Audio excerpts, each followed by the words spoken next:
your TV sounds funny in the evening, you're watching live from Studio 6B on Real America's Voice. All right, it is live from Studio 6B on Real America's Voice on your television sets all across the country, and of course 103.9 LI News Radio on your radio, Suffolk County, Long Island. Glad you're in, everybody, whether you're watching or listening. Hope you had a great day. We always appreciate you giving us a few hours of your nighttime, 8 to 10, right here on, like I said, Real America's Voice. Rick Delgado sitting shotgun tonight. It's just me and Mr. Delgado. Everybody else is doing something else. So, yes, Mr. Delgado, how are you? I am good.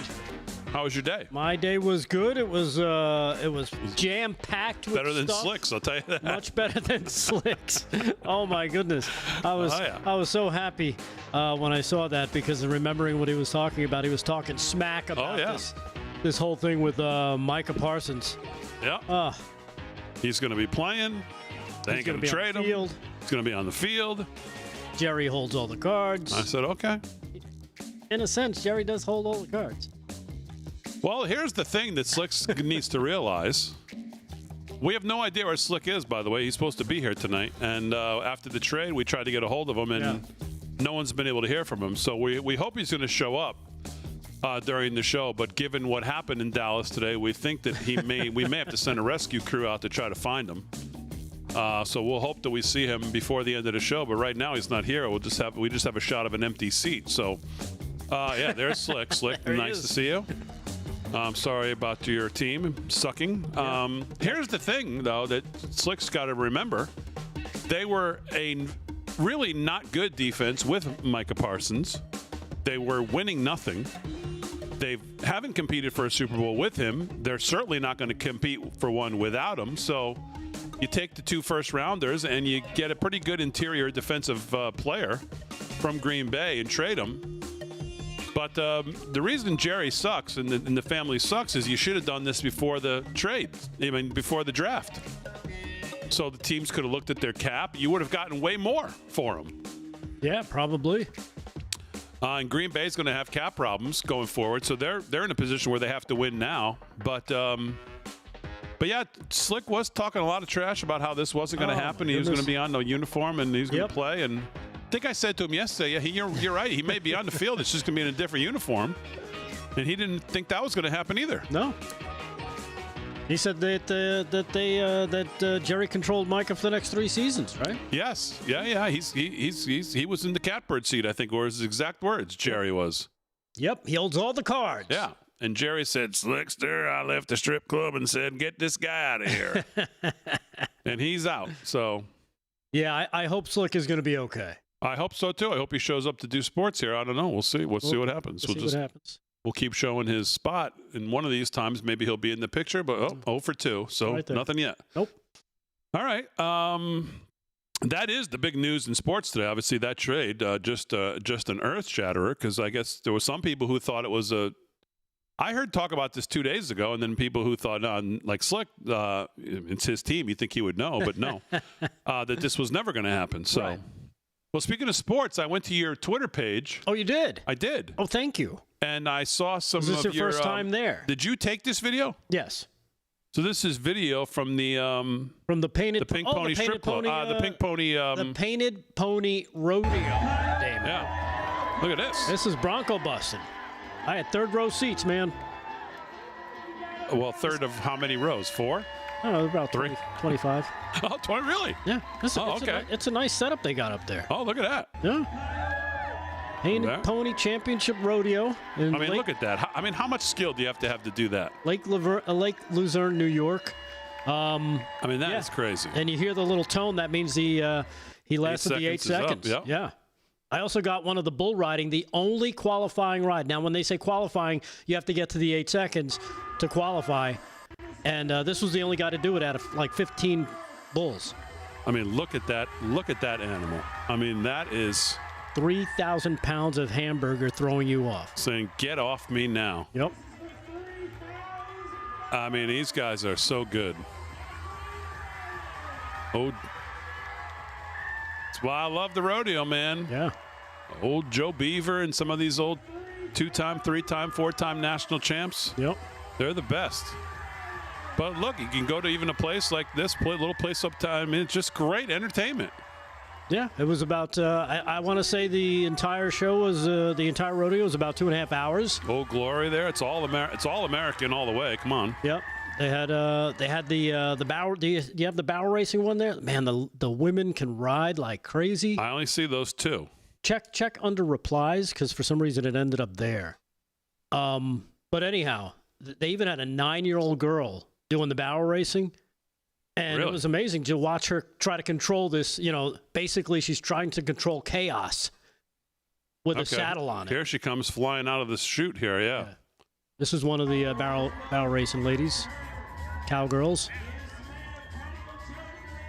There you go. Very nice. Boy, the way they control those horses, huh? Mm-hmm. They got that. And fire on down there. Get on there. There we go. Right through the chute. Yeah. There we go. Nice, like 14.5-second ride right there. Pretty good. Pretty awesome. And you know what was really, I think the most surprising part of me going to the Painted Pony Rodeo? They gave me my first ever senior discount. Hold on. Check. Is this working? Hello. What? Yes. I got a senior discount. My first ever. Shut up, Aaron. I hear you laughing at that. Aaron's laughing so hard I can hear it from through the wall. She's 3 rooms over and I can hear her clear as day.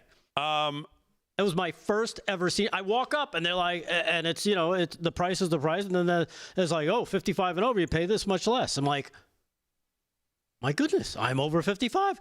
I'll take that one. Thank you much.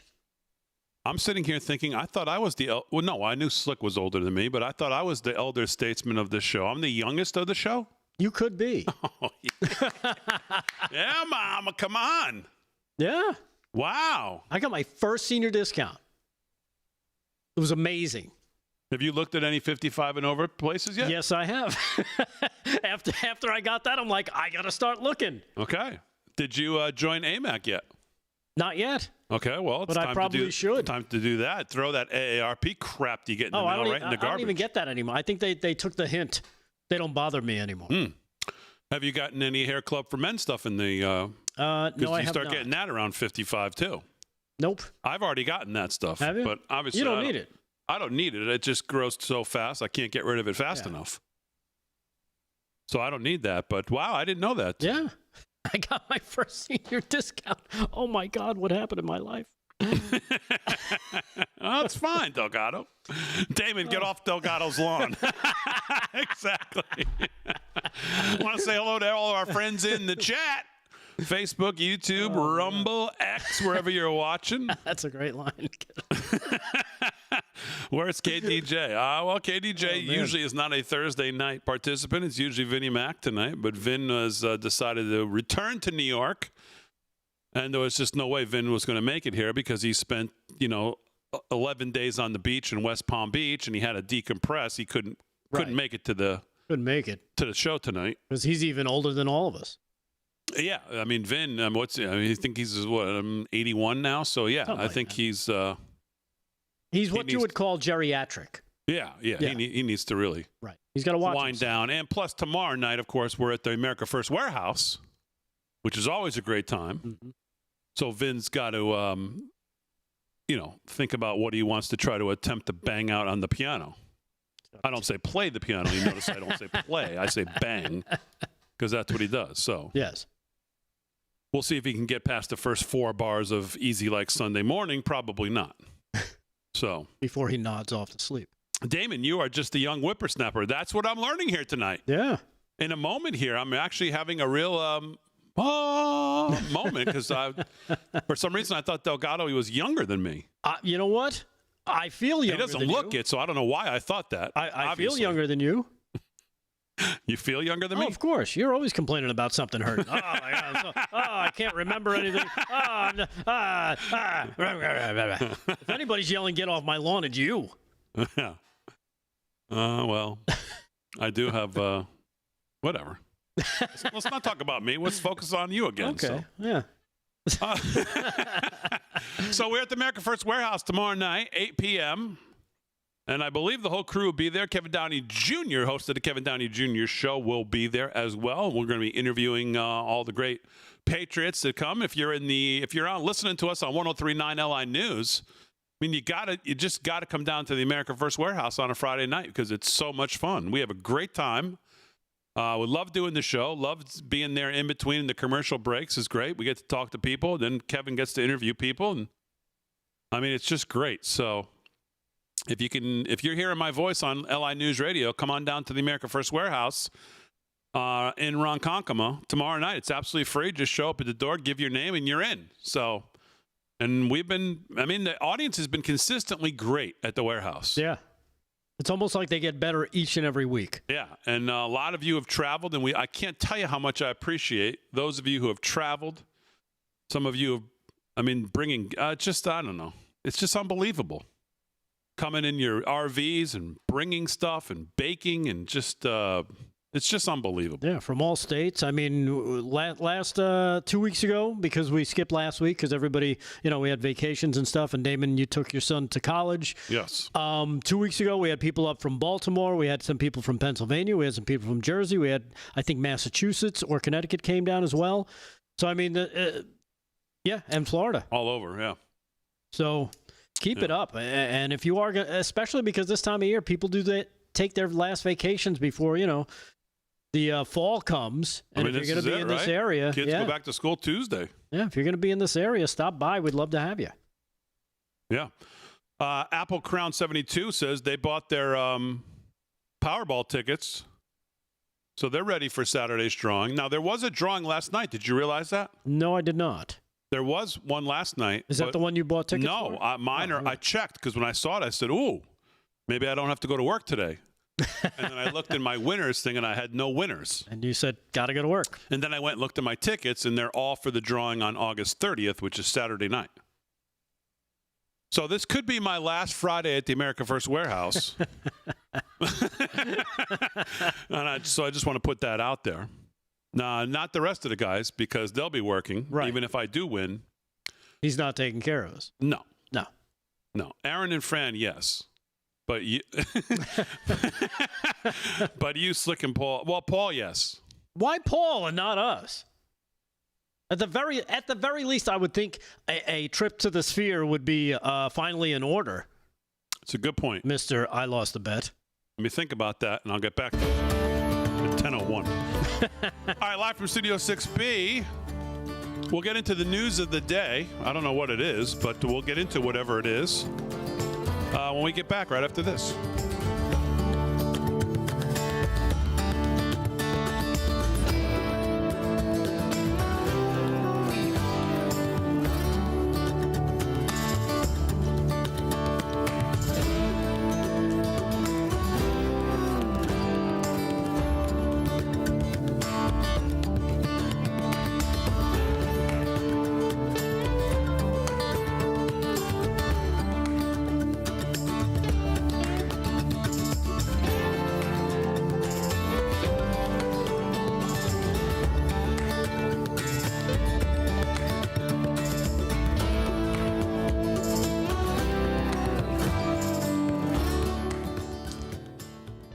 Chat. I see Farmer Brook in the chat. He says Damon still ain't taking anyone to the Sphere, even if he wins $950 million. It's $950 now. No one won last night.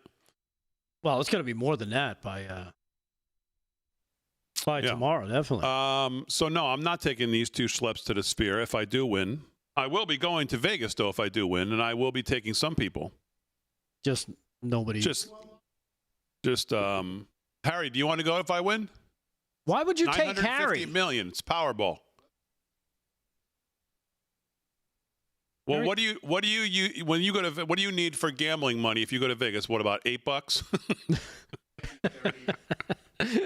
I'm going to need the other $949 million. I can tell you that. That should get me through at least the weekend. Well, I would do a cash out if I was you. So I will do the cash out. So what will I have? Like 400? 400. Figure half. Just easy. Oh man, 400. 400 million. Man, you can't do what you want to do with 400. It's not the way it used to be, see? I think I could make 400 last at least a month at the casino if I was in Vegas. I don't know about much longer, though. I don't think you'd get that far. Your wife would kill you. Well, I'd start by betting against the Cowboys. Whatever the limit. It would last a long time because they won't take the limits, So and you're gonna they'll only allow. You're gonna keep doubling your money there. I think even when Mayweather goes, yeah, right. Even when Mayweather goes, I think. Yeah, that's your wife. She's like, you ain't winning nothing.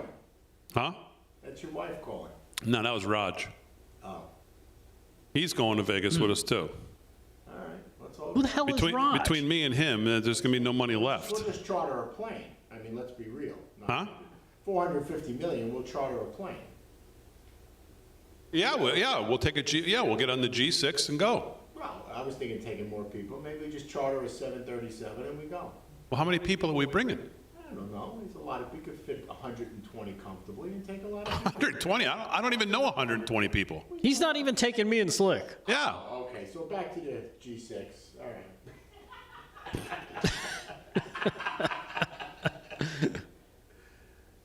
Hey, did you see this clip from Trump? Does this exist? Is this real? Did he actually say trans people don't exist? You leaving, Har? Yeah, I'm gonna go cook dinner for. You don't want to sit on the set and eat all night?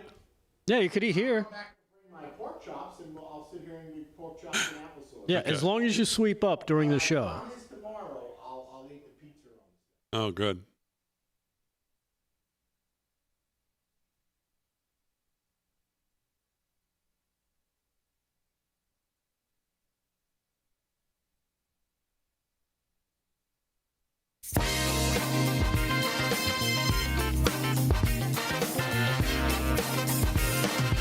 Ba-ba-da-da. 17 past the hour, live from Studio 6B, Real America's Voice. 1039 LI News Radio. Glad you're all watching and listening wherever you are. Delgado's here. He's going to do some news. I'm going to do some news. Aaron and Fran holding it down. Everybody else is off. Slick is supposed to be here to do sports. Our understanding was Slick was going to be here tonight. At least that's my understanding. And well, let's go to him now. let's go to Slick for sports because normally this is a sports segment. Right. Of course, sports is brought to you by Mike Lindell. LFS6B is the promo code to use. Slickster, what's going on? Mr. Slick Rick. All right. Slick's not here. I guess not much is going on in the world of sports. All right. Micah Parsons did get traded today from the Cowboys to the Packers. Now, my question is, why would they trade him within the NFC? It just seems stupid. Well, within the NFC. Yeah. Within the conference? Yeah, within the conference. You would think they just want to get him, trade him to a team we're not going to play this year, so we don't have to worry about the fans freaking out on us. I don't care about the conference. I don't think they worried about the conference. I mean, I think you can officially say this is the quickest end to the Chicago season ever. I mean, but I don't know. I wonder what Farmer Brook thinks. I'm sure he loves it, obviously, but I don't think it's a terrible deal for the Cowboys. You're not getting anywhere with them. Right. You haven't competed with him. You're not going to compete with him. With him, your defense this year was probably just bad. Without him, you're atrocious. But they acknowledge they're going to be atrocious. It's time to rebuild. So you get 2 first-rounders, and I don't know. I don't think it's the worst thing in the world. You should have done it before the draft. The timing is what really is bad.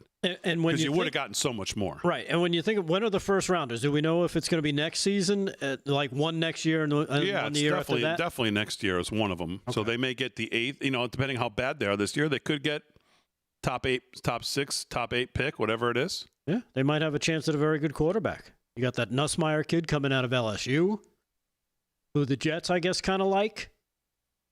Got a huge rifle. I mean, they've got to do something on the defensive side of the ball. They're awful. So yeah, but so is their quarterback.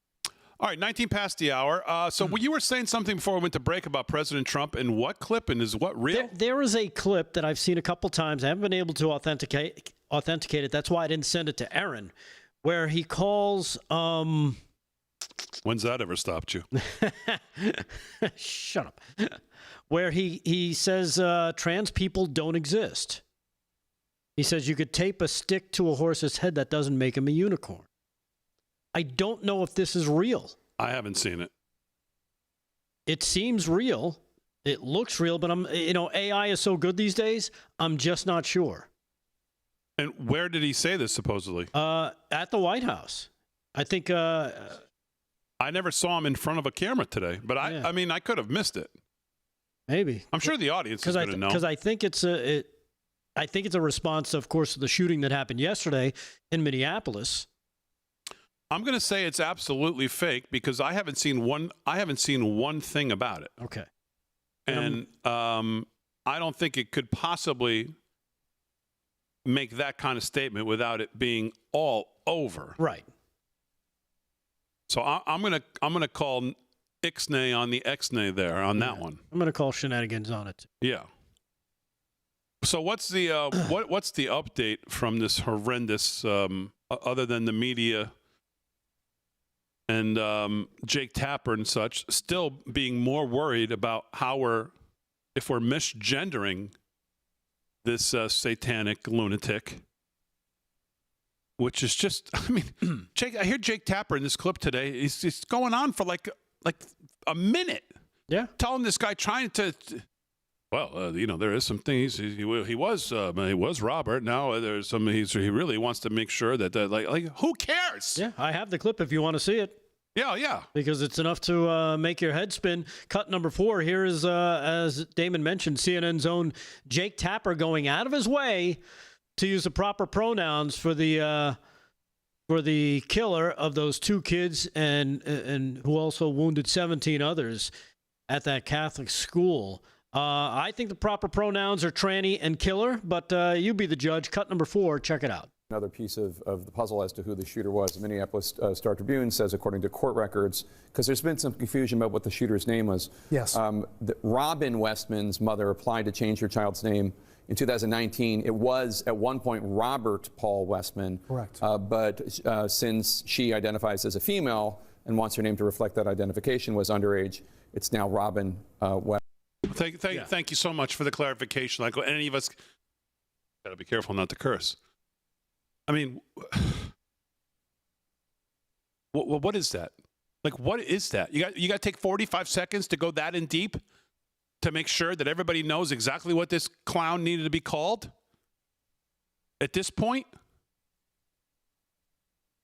I mean, that's crazy. It's crazy. But that's the media, right? That's the media. This is what they do. Same thing as the mayor of Minneapolis coming out yesterday with his holier than thou. You can't attack certain groups or communities within our community because that's unfair. No, you just got to call them balls and strikes. Call them just like you see it.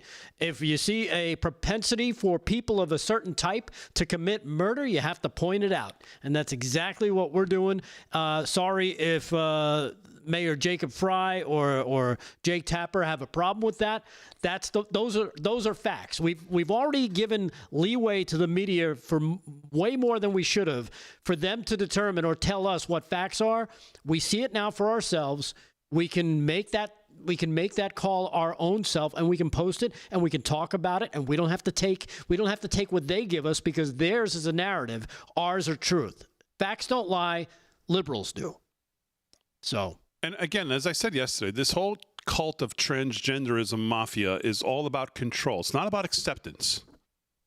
They keep telling us about its acceptance. They're a marginalized group. It's all about control, just like everything with the Democrats is about control. It's why they want to get rid of the filibuster. It's why they want to make D.C. a statehood. They want to get 2 more senators. That's why they want 10 million people coming into the country because they see them as voters. It's all about power and control. They want to control your kids. They want to control your speech. They want to control your bathrooms. They want to control your sports. It's everything anti what the country is built on, which, of course, is freedom, liberty, and truth. And these 2 things cannot coexist. No. And you make a good point regarding to, again, this trans movement. Trantifa, it's an actual group. Experts warning of the increasing trend of extremism and violence from the far-left transgender activists. When was this written? More than 2 years ago. Not only on FoxNews.com, but also Newsweek wrote a similar article 2 days later, as well as the Daily Mail. This is not something new. This is not something, oh my goodness, it's the first time we've ever heard of something like this happening. They've known it's happening. They've talked about it. They've written about it.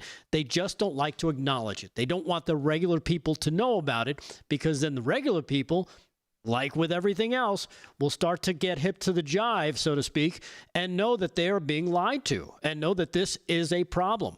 Antifa is the far-left anti-fascist militant movement often associated with black clothing, face masks, and violent protests.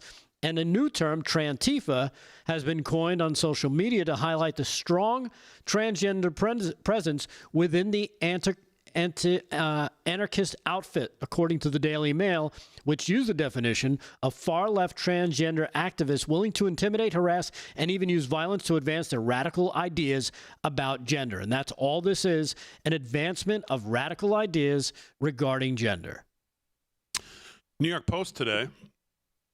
Disturbing revelations since the shooting paint a chilling portrait of Robert Westman as a deeply deranged young man who was, by any yardstick, a ticking time bomb, prompting many as yet unanswered questions about how such obvious warning signals were missed. A little bit more on this when we get back. Live from Studio 6B on a Thursday night.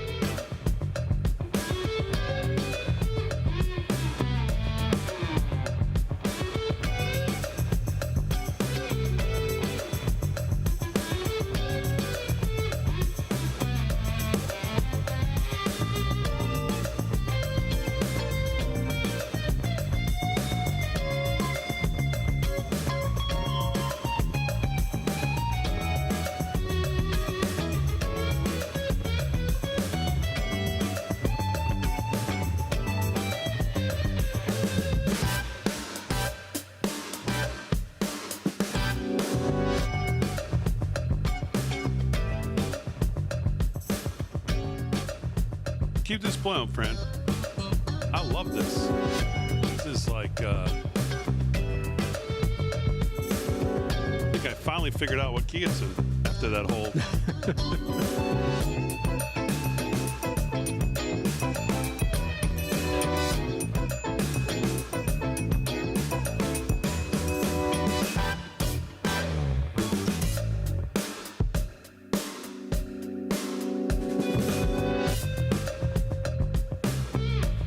Quite funky. So weird. Now it's like totally settled in, but that when you go, what you played going to commercial was like moving through like crazy, almost like pentatonic. Yeah, I started it right at the solo. Yeah, that solo was wild. Those changes were wild in there.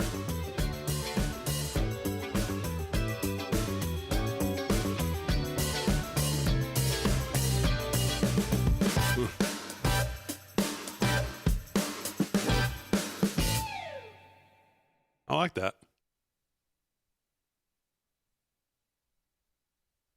Jethro, I did not see the trade coming. Well, yeah. I think we were pretty split. Some did, some didn't.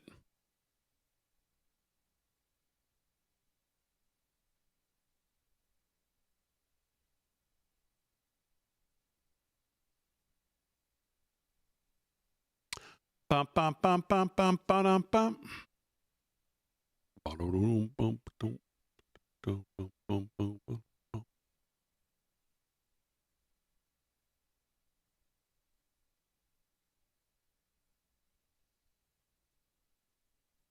Sounds like Slick Rick walking music. Deuce, that's a good one. You got anything that sounds like Harry walking? Yeah, it's called Crazy Town.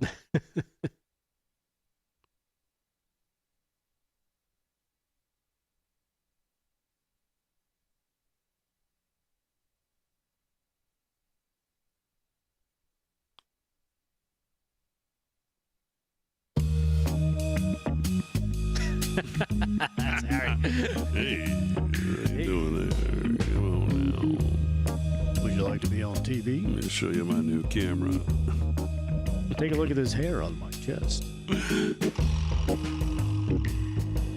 Damon, please. What did I say? Damon, please read my comment I left on Vin Buta's YouTube short about the judge that passed my love to LFS6B. Okay. I can't do it right now, but.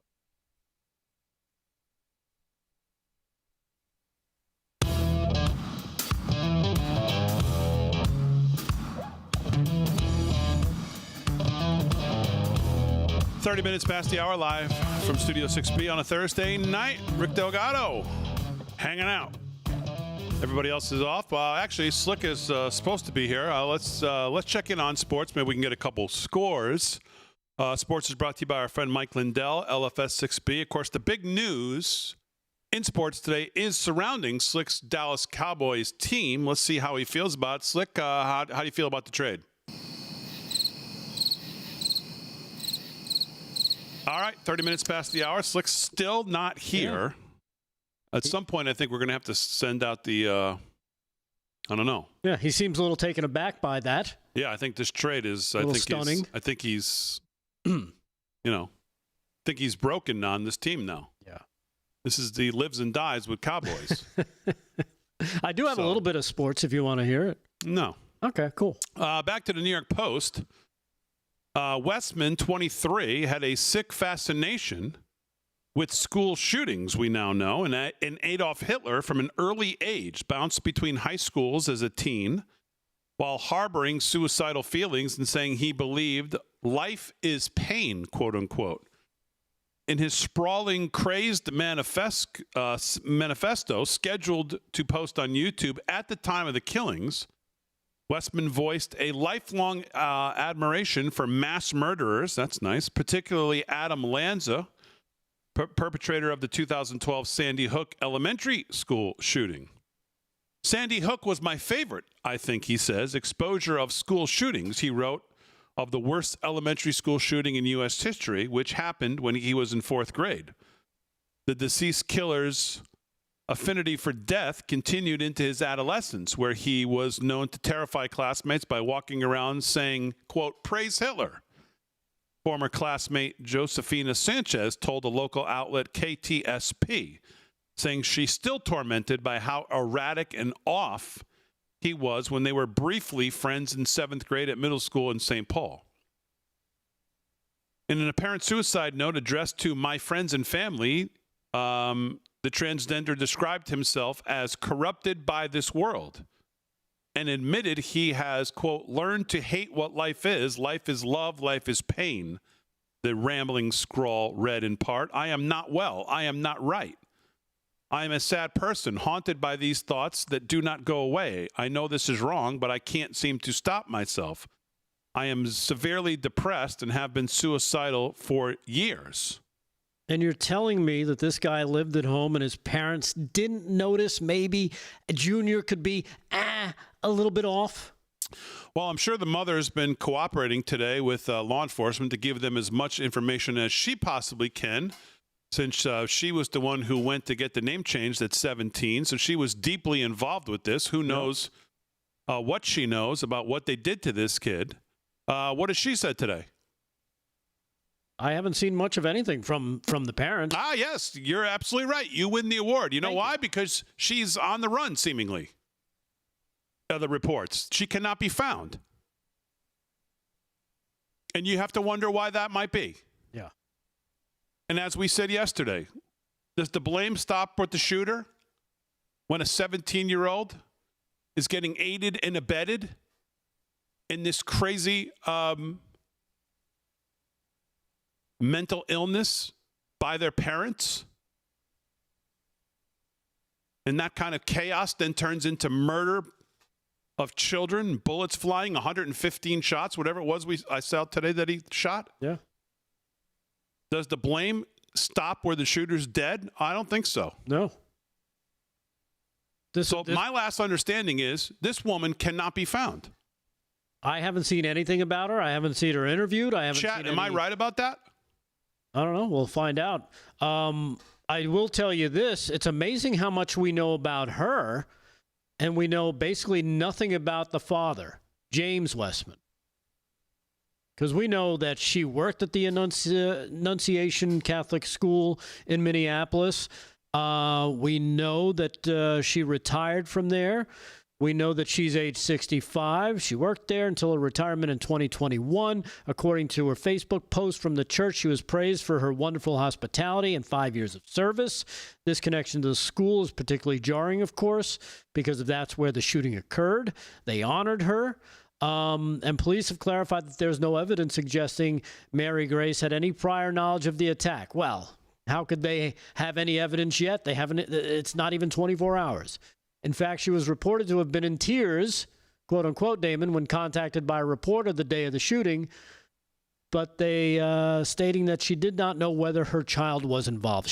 Of course, she was in tears because she knew her child was involved. And what's amazing, like I said, the father, they list him as, they just say James Westman, their father, listed in public records as a Minneapolis resident and owns a home less than a mile from the church. What does that tell you? What are they hiding about dear old dad? Oh, well, according to some sleuths online, James Westman, or his dad, Jim Westman, worked for Esri, which is a software company that does work for top-level contractors, including the Department of Defense and the CIA for the past 30 years. This mother knows. She may not have known about the attack. But what she does know for sure is that she has been affirming her child's delusion for years. She is solely, maybe not solely, but certainly a big part of that delusion. And she certainly is responsible for affirming it. So now, what she's realizing is she has surrendered her child to this satanic cult. And what she's now doing is she's basically on the run from her own self-inflicted wounds. She surrendered her son to this cult. So she may not have known about the attack, but she sure as hell is running from the wreckage of what she created. Yeah. At least seemingly so far. And who knows? Who knows if she'll be found, if the police will ever get to talk to her? But it is truly messed up. Yeah, we haven't even seen anything from the father as well. So both parents, completely quiet, not talking, not doing any interviews, not offering any condolences, it seems like. Mm-hmm. Completely detached from everything we saw play out over the last couple days. The father of one of the two victims who died in the shooting at the Minneapolis Catholic Church on Wednesday said his family will never be allowed to hold him, talk to him, or watch him grow after this coward decided to take their 8-year-old son's life. Yesterday, a coward decided to take our 8-year-old son Fletcher away from us. Because of his actions, we will never be allowed to hold him, talk to him, play with him, watch him grow up into a wonderful young man he was on the path to becoming. Jesse Merkel said of his son, Fletcher loved his family, friends, fishing, cooking, and any sport he was allowed to play. Steve Peters on Facebook, Damon, quit blaming the parents. They didn't pull the trigger. Robert did. So, okay, I'm not blaming the parents for the shooting. I'm blaming for what led to the shooting. Yeah. So if you're willing to let them off the hook, that's fine. You can just blame the shooter. But I don't just blame the shooter. Obviously, you blame the shooter for the immediate incident. But as important is what led to that. And the sacrifice of these children to this cult of delusion that these parents are then cementing and saying, oh, yeah, no, don't worry. That's how you feel. Yeah, you could do that. It's just as dangerous. And you know what? I'm sorry, but if you don't think the parents have some culpability here, you're not paying attention. Think about it. If you drop somebody off at a bank and they commit a crime and then you pick them up, you're just as culpable for every single thing that person does. That's the way the law plays this out. This person, these people, like Damon said, cultivated this person from whenever they decided they wanted to be a girl or what have you, and changed the name. She went about changing the name for him. They went about whatever happened between when he decided to become a she up until yesterday has to also include the parents because they allowed it to happen. They didn't raise any alarms. They didn't call police. They didn't try to get this kid help.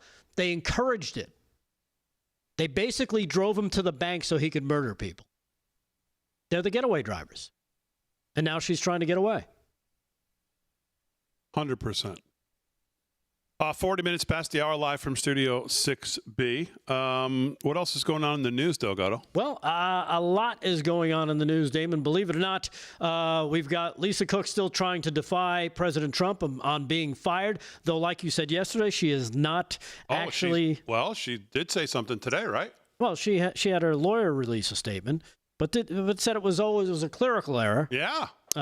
Sure. But still not taking responsibility for action. And a clerical error, I could see if it's just you're ticking a box. But not in this case, because then you have to go about getting the loan, which comes in at a lower rate because you don't have to put down as much money. You would know that if you're a financial person who, like she claims to be, because she's one of the Fed governors. She should know all of this. I'm sorry. Your lawyer comes out and says a clerical error. You know what your lawyer is essentially saying? They're your documents. You're guilty. They're your documents.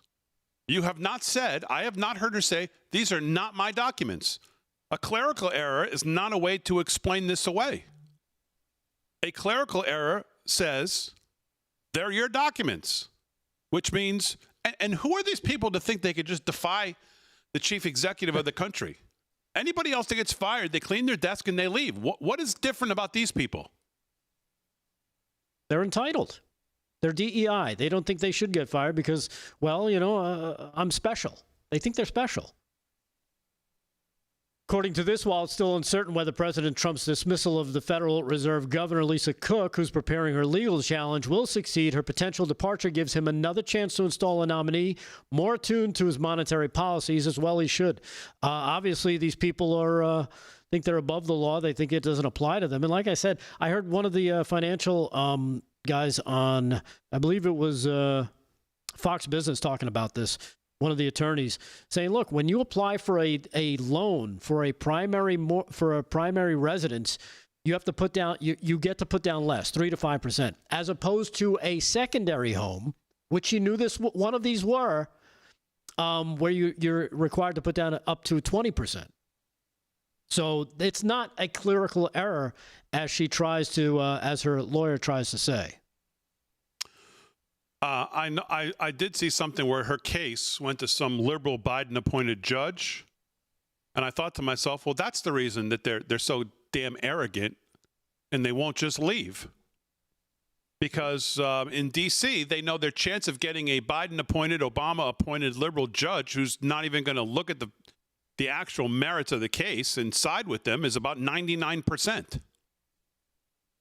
And so we'll see what happens here. But that's my understanding is the judge is some Biden-appointed left-wing judge who she probably thinks is going to see this her way. That'd be my guess. Well, we'll see how it plays out. 43 past the hour. We're back right after this.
Chat live in the chat.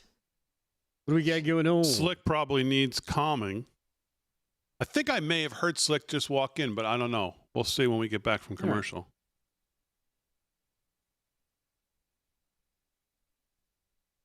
Is he crying? There's no crying in football. Oh, wait, that's baseball.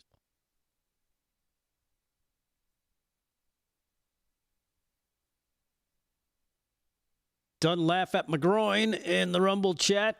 Howdy. Skeetmans is in there. JNJ Mama is in there. Oh, that's right. It is Thursday night shirt night. There I am. Love the Thursday night Have you shirt. retired? What even is that? No, I haven't.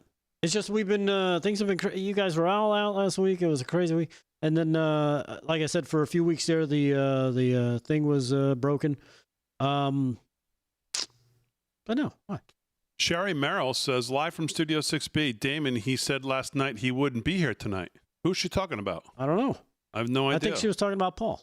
Yeah, Paul. Oh, no. Yeah, well, Paul said he was going to be here tonight, and then he Yeah, couldn't. something came up. Is that who you're talking about, Sherry? I think so. Must be. Yeah. Slick was all blustery. Even when he was walking to his car, he's like, he'll be on the field. He'll be on the field. That's all he kept talking about. Yeah. Mm-hmm. Thanks, Mr. B. Appreciate that one.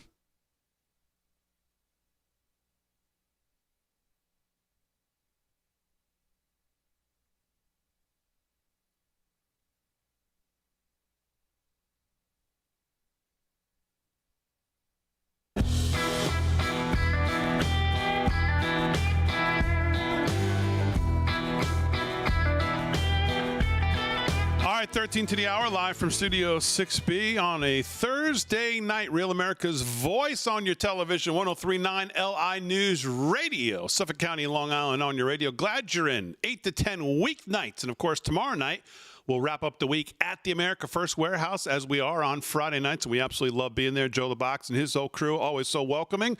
And it is a great time. So if you're listening on 103.9, and you can hear my voice, get down to the America First Warehouse tomorrow. Well, you might as well just do it tomorrow, but if not, one of these Fridays, get down there because we have a great time. The boys will all be there, all 6 of us there, and you'll be there, and it's a great time. So come to the America First Warehouse and check out the show live every Friday night. Rick Delgado's here. We're going to do some more news. Aaron and Fran holding it down. But right now, it is time to do some sports. Sports is brought to you by our friend Mike Lindell. LFS6B is the promo code to use. And, of course, the big news in sports is that your team traded Micah Parsons after all, just like I said they would. And we know this cuts deep. Slick, what do you think of the trade? That's right. It sucks. Okay, very good.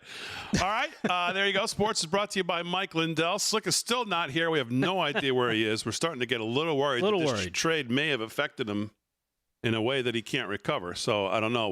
We'll just, me and Aaron and Fran and Delgado will have to get together and huddle after the first hour and try to figure out what we want to do for hour 2. So, all right, live from Studio 6B, Delgado's doing some headlines. We were talking obviously about the terrible situation in Minneapolis, and the big story out of that, obviously, besides all the updates today, is that the mom has gone missing, seemingly. I don't know what that means, but the law enforcement has not been able to ask her any questions or track her down. So yeah, and of course the you've got everybody from the left doing what they do when something like this happens. They immediately go to the first thing is gun control. The mass shooting, of course, at the Annunciation Catholic Church in Minneapolis is again sparking that push for something to change. We heard the stupid Trey Gowdy say it yesterday. Now leaders and activists renewed calls for gun control today. The groups are saying that for years these kinds of efforts have happened and gone nowhere after other mass shootings. But they believe this time things will be different. According to Minneapolis Mayor Jacob Frey, he said we need a statewide and a federal ban on assault weapons. Here is CNN. Of course he did. Him and Jen Psaki. This guy Frey is a real piece of work. Psaki's a real piece of work too. You know, whenever it's a anytime any of these shootings is some kind of a trans shooter, the media loves to just hit the mute button. And that's exactly what they're doing tonight, and they're trying to defend it. You got Jake Tapper worried about what we're calling him still. What he wanted to be called, he's still worried about that. You got Jacob Fry, who's basically blaming everybody else's religion, saying it doesn't matter, it doesn't count. Mm-hmm. We don't need you to pray, it's not doing anything. Just basically crapping on everyone's religion, telling them the thoughts and prayers don't do anything. Of course, because the shooter is part of the cult that they encourage and believe in. If this was some guy with the in the woods of Alabama, some white, as they would say, redneck, what would they be telling us? Oh, the redneck extremism, these guys, these shooters. Right wing. And it'd be wall-to-wall coverage, and they'd have 9 crews down there trying to. But this, hit the mute button.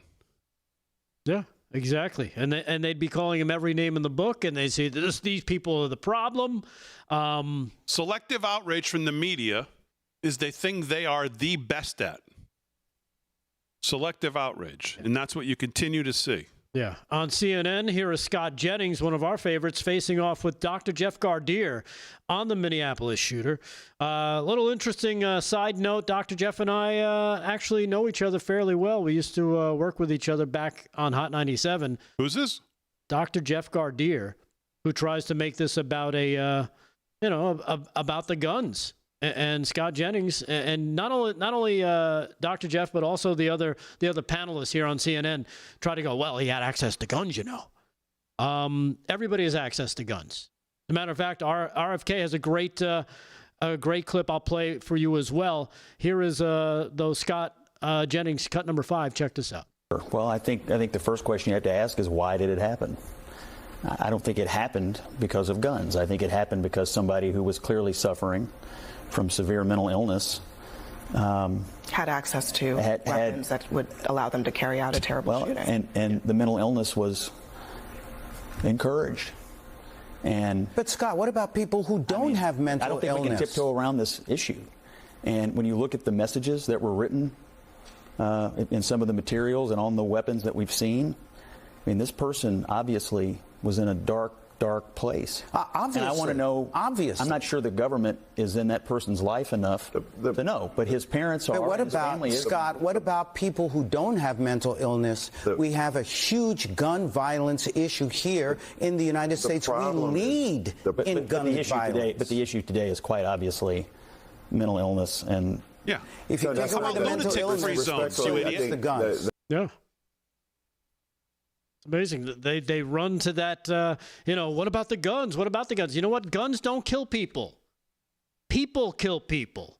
There's never been an instance where a gun has chased somebody down and shot them.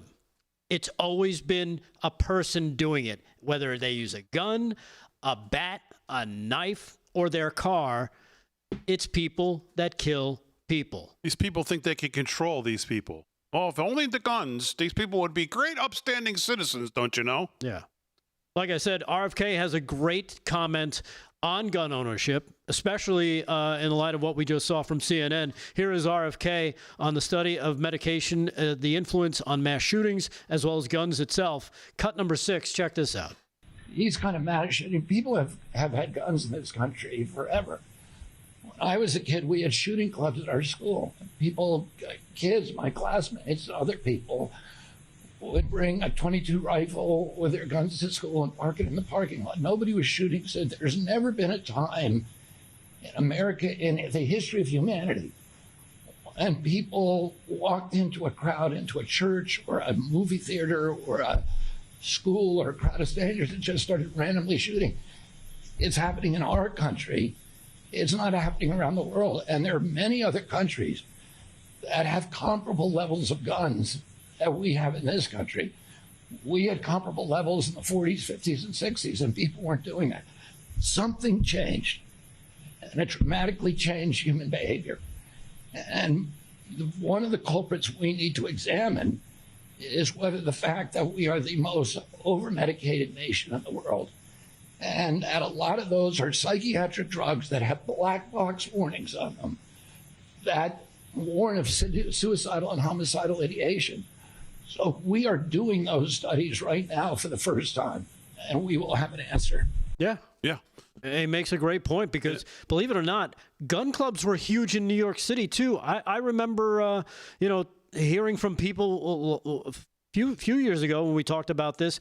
In New York City, they would show up with their guns, check them in, and then, of course, go to the gun club or the gun team that they were part of and go underneath the school because they had firing ranges. In many of these schools, a lot of times you're looking at some of these basements and stuff. It's a converted gun club area where they used to shoot. So he's not far off. And let's face it, again, the common denominator here is not the gun; it's the people. All right, live from Studio 6B. We're back. Hour 2 coming up right after this.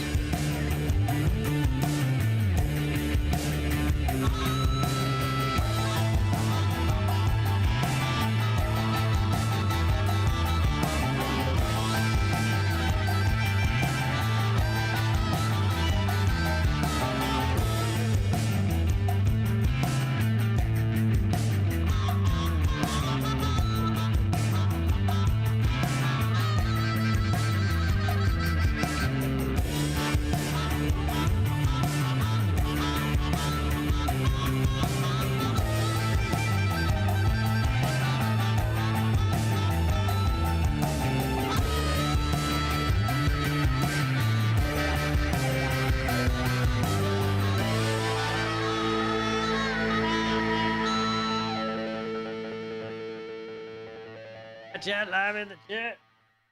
Man, I really thought Slick was here. Diana Vogel on Facebook says, please stop, Damon. The mother is grieving too. Mental illness is difficult. You do not know all the private details and what the family went through, or what doctors and counselors they tried, or what the teenager was like at home who could be irrational and parents tried and maybe could not help him. May God forgive you for judging. Change to a different topic because this is starting to be just like the fake news stations sharing their own thoughts and beliefs and do not know the whole story. Again, you can defend the parents with statements like that. That's fine. But to me, you're arguing like a leftist when you say that. Because that's what they say. That's what I hear people on CNN. That's what I hear Jake Tapper saying.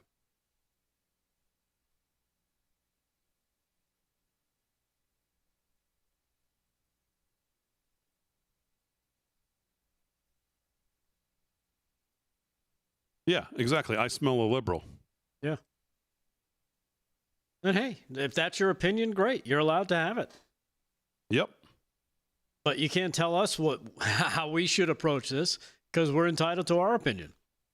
And we've seen it enough. We see it enough. You can read about it all you want. I mean, that reasoning is why this is going to continue. Right. Because too many people think like you and say, oh, no, the mother, she did it. Oh, it's fine. You don't know what they were going through. I know what she did. I know what she didn't do.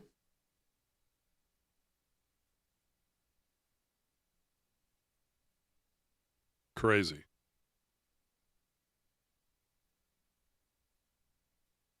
But that's okay because we love it. We don't have to agree on everything.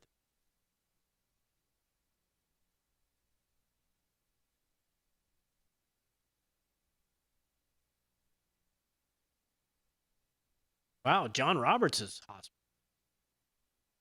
Got malaria. John Roberts from the court or from Fox? Fox. Ooh. How do you get malaria? Don't you have to go to like Africa for that? I don't know.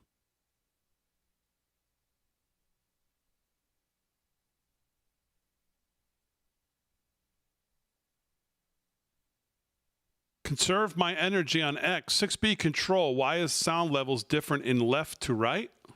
Doesn't sound any different to me. Damon, blink twice if we should send a few out to look for Slick.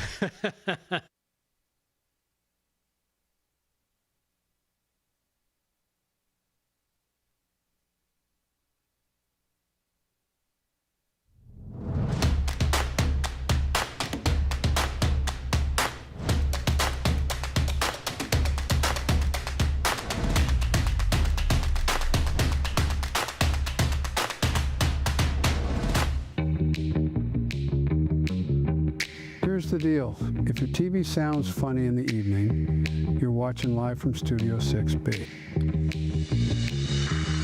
It is live from Studio 6B, hour 2. Thanks, Joe. Slick Rick is, still not here to do sports. We debated quickly if we should send a crew out. Dave Syverson's actually agreed to take care of it. I blinked twice. He's going to go take a look for Slick.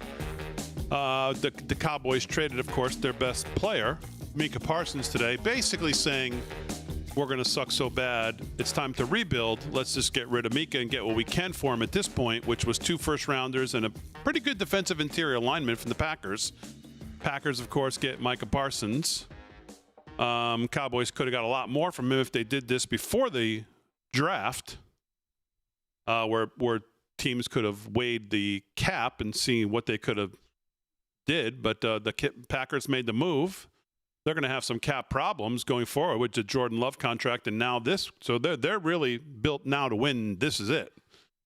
And the Cowboys are left basically in the doldrums of the NFC East as probably the worst defense in the league, with a washed-up quarterback, not a lot of offensive power, and a defense that will be worse than a high school defense now. So that's all weighed on Slick here today. So he's not here. Well, that's pretty harsh. No wonder he didn't show up. Yeah. So I'm assuming that has to be the reason. And but he still has 54 minutes to make it. So we'll see. Maybe he'll make it before the end of the show, and we'll do sports. So Rick Delgado's here. Aaron and Fran are here holding it down as always. A couple quick things I want to get to. I saw this, and a lot of us spend a lot of time on social media. X specifically when it comes to politics these days. And this is why, you can never take anything you see, especially when it comes from if you are following, and you're not just living in an echo chamber and you're following the talking heads and people on the other side. I saw this headline today. Dark money group paying pro-Democrat influencers up to $8,000 a month.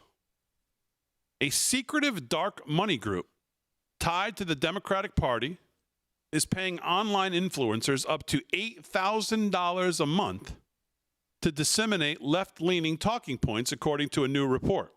How's that working out for them? The Chorus Creator Incubator Program, as it's called, is said to be funded by the 1630 Fund, a nonprofit sometimes portrayed as the left's answer to the Koch network, and which has funneled money to dozens of Democratic-friendly influencers. The names attached to the program span some of the most recognizable liberal voices online. They include Olivia Juliana, the Gen Z activist who spoke at the 2024 Democratic National Convention. Oh, that's right. She was the one that they hired to lure in all the young, hot guys, all the college guys, and she got fired within 2 weeks because she's a hot mess. Lauren Peretra, a former Playboy executive turned Occupy Democrats YouTuber. Barrett Adar, the content creator who runs a viral American Girl doll themed meme account. Oh, that guy's awesome. The program also includes Suzanne Lambert, who styles herself a Regina George liberal. Ariel Fodder, a teacher with 1.4 million TikTok followers. Sander Jennings, the TLC reality star and older brother of trans influencer Jazz Jennings. And David Pakman, host of I think what's a fairly huge YouTube show. I've seen him before. Leah McGowan, better known to her audience as Politics Girl, is also reported to be tied to this program. Each of them and many others were brought into communication with Chorus, the nonprofit arm for a for-profit influencer agency, to take part in the program. The 1630 Fund told the Post that it is a fiscal sponsor of Chorus and that the group, quote, receives donations on Chorus's behalf and provides operational administrative support for Chorus, though it states it is not the original source of financing. The fiscal sponsorship model is common across philanthropy, and our work with Chorus is in compliance with all laws, the 1630 Fund told the Post. In all, Chorus told participants more than 90 influencers are expected to join. The arrangement was cloaked in secrecy. contracts reviewed by Wire, barred creators from publicly acknowledging that they're part of the program. Of course, disclosing the identity of any funder or even admitting they were being paid at all, the publication reported. So, you know, you watch this program, and when I tell you certain things that I either like or don't like about what the administration is doing, you can think I'm the dumbest person in the world, which many of you do, but at least you know what I'm telling you is actually what I think. I'm not telling you something because someone's paying me $8,000 a month to tell you things that I don't actually believe. So you know when you come here and on almost all the shows, if not all the shows on Real America's Voice, I can't speak for everybody, but I can speak for us. We're never doing that.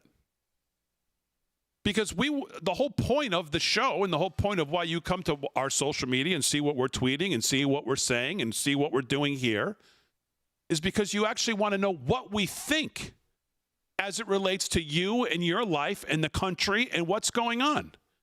If someone's paying me $8,500 to say, Damon, the big beautiful bill is great. It's the best thing we've ever seen. And I come on here and tell you, boy, I think this thing is the best thing you've ever seen. And of course, privately, I think it's a disaster like I mostly did. Well, how am I serving the audience by doing that? How am I serving you, the loyal audience that spends your time, spends your energy? You could be doing a lot of other things to watch the show, listen to the show, come to the warehouse, follow the social media, watch the YouTube, watch the shows. If everything I tell you is being directed and influenced because I'm taking $8,500 to tell you what I think. And that's what's happening. And I'll tell you this, it's happening on the right as well. That's just a fact. It's happening on the right as well, but it's certainly happening on the left. And it's too bad. Well, let's face it. This is the same party that they announced a few months ago that they were looking for their own Joe Rogan, right? Because, well, they feel like that they're shut out of being on the side of of people that influence things. Some of the biggest names in the new media, happen to support common sense, normal American values, and that freaks the left out. So they have to manufacture their own types of quote unquote influencers, like you mentioned, some being paid up to $8,000 a month. If you got to get paid $8,000 a month just to have an opinion, you don't really have an opinion that anybody really wants. And as soon as people find out, you're basically useless. You've lost any credibility. What are you going to do from there? Because everybody's going to think, well, you're just being paid to talk to me. So how are you any different than basically the latest commercial for a store or a product? And that's the way the Dems look at it. They look at everything as a product that they figure, you know what? All we need to do is have the right angle, and we can lie to people and get them to buy our product. Well, the product that you're selling isn't anything that people want. You can lie about it all you want, but when people see the garbage that you're putting out, the Gavin Newsoms of the world, the Pritzkers of the world, the Kamala Harrises of the world, there's a reason her book got pulled, because it's garbage. These are garbage people. They don't really represent normal stuff. You wouldn't be friends with them. And believe me, they wouldn't be friends with you. Because you might say, oh, you know what? I want my kid to, grow up and have a family, and, maybe I'll have some grandkids someday. They don't care about that stuff, and they hope that never happens. They want to know why your kid hasn't been transitioned yet. That's what they think about. That and power and money. Because let's face it, this money that's being paid to them probably isn't coming out of their own pockets. It's probably USAID money that was thrown over the side of the Titanic just before Joe Biden left office, if you remember that. Yeah.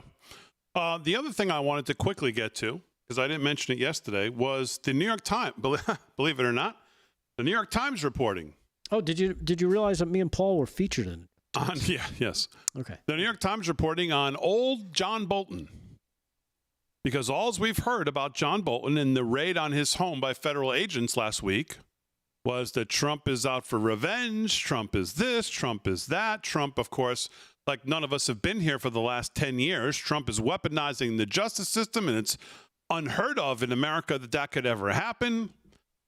Well, the New York Times took a big sledgehammer to that reporting, believe it or not, and kind of somewhat absolutely imploded that with the reporting on this raid. And if you didn't catch it, and it's easy to catch, if you blink, you probably missed it in this reporting because it was, I don't know how far down in it was, but in their reporting about the search of Bolton's home, there was this paragraph. The investigation into President Trump's former national security advisor, John R. Bolton, began to pick up momentum during the Biden administration, when U.S. intelligence officials collected information that appeared to show that he had mishandled classified information, according to people familiar with the inquiry. The United States gathered data from an adversarial country's spy service, including emails with sensitive information that Mr. Bolton, while still working in the first Trump administration, appeared to have sent people close to him on an unclassified system, the people said, speaking on the condition of anonymity. The investigation of Mr. Bolton, who has become an ardent critic of the president, burst back into the public view last week when federal agents searched his Maryland home and Washington office. Whoops. Media, totally wrong again. This started under Biden. And it picked up steam, as they said. Picked up momentum was the exact word they used. During the Biden administration. So no, Trump was not sitting there in the Oval Office and said, you know what I want to do today? No, that's not how it happened.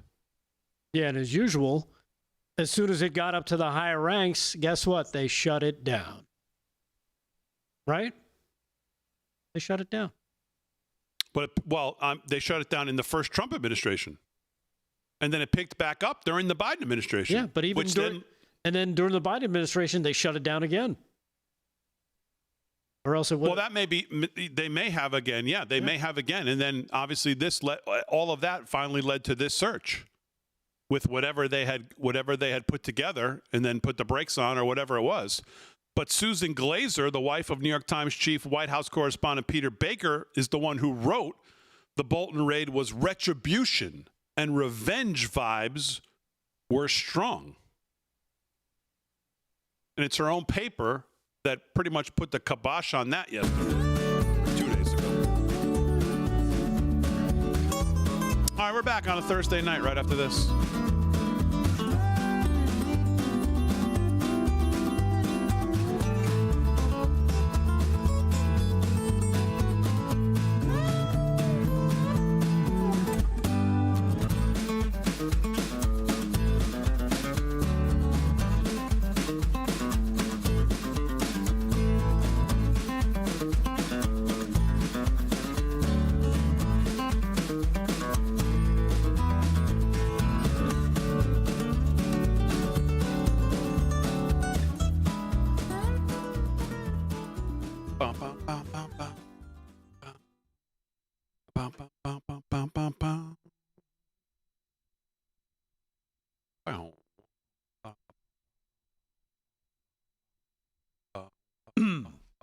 Chat live in the chat. Do we have any guests? I don't know. Holly Lucille? Awesome. She's great. She's a big fan of yours. I'm assuming I have something to read here. Yep, just like every night. I'll laugh at him. There it is. Thursday, a.m.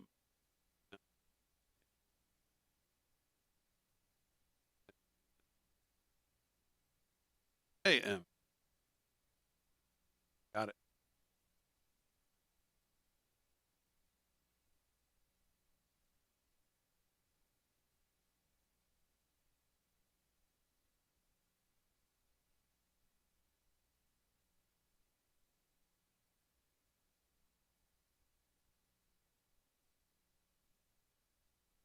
Chat, what's going on in the Rumblers?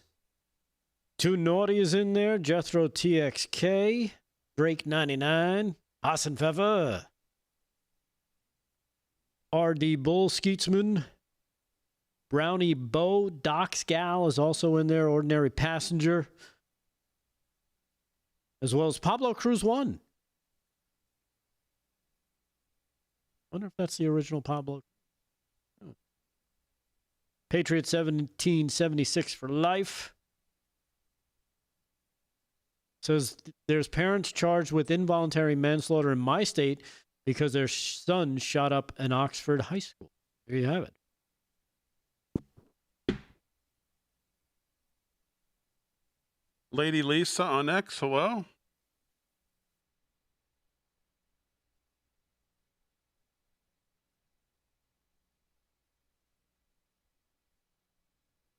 Go to the YouTubes. Juicy JP 113. Somebody, I think it went by mine so fast I couldn't read it, but I think someone said there was a super chat. Moon Pie, I haven't seen any.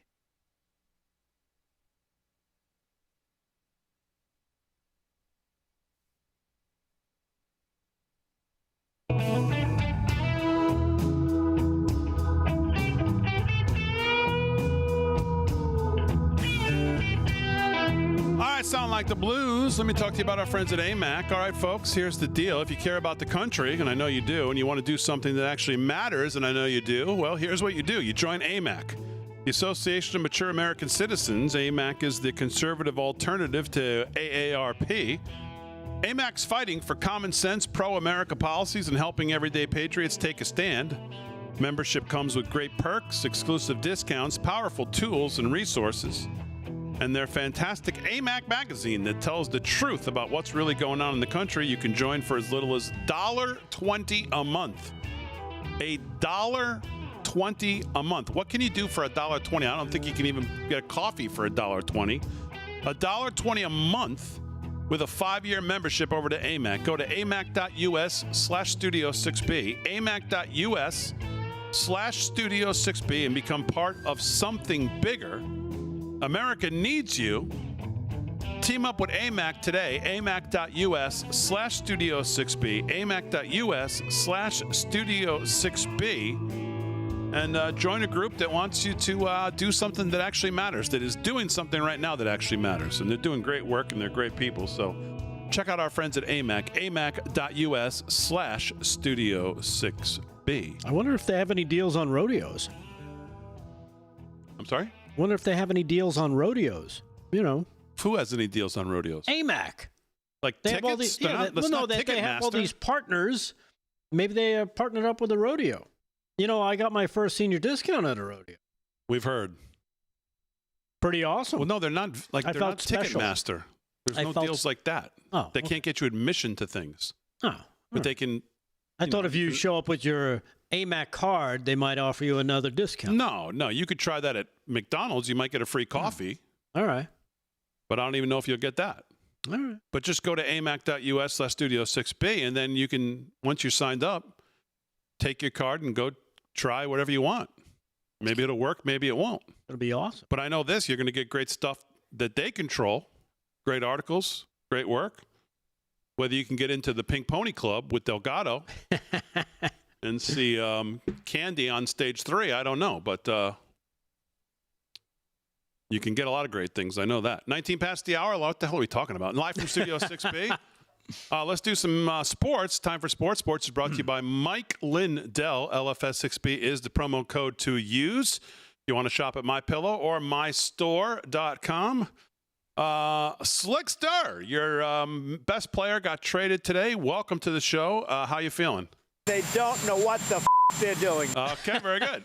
We would agree with that. 20 minutes past the hour. Let's do some headlines. Rick Delgado's got them, brought to you by our friends at EternalLifecoin.com. What's going on, Delgado? All right. Well, do you want a little sports story? Sure. Okay. Well, college football kicked off today, Damon. Go. USF, University of South Florida, the Bulls, speaking of rodeos, took Boise State to the woodshed.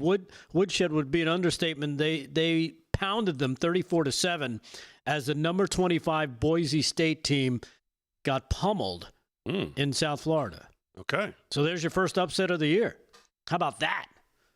Well, I don't know what the odds were on the game. Let me go take a look. I don't know either, but at least you're talking about a first-ranked team of the year has already lost. Also, That's not true. Kansas State lost as the 17th ranked team to Iowa State, who was ranked 22nd. So they were a higher-ranked team. Yeah, but when did they play? They played the other night, 2 nights ago. Oh, they did? Okay. Yeah. Well, there you have it. Boise State is ranked 25th. They were in South Florida. Boise was a 4-point favorite, yeah. Yeah.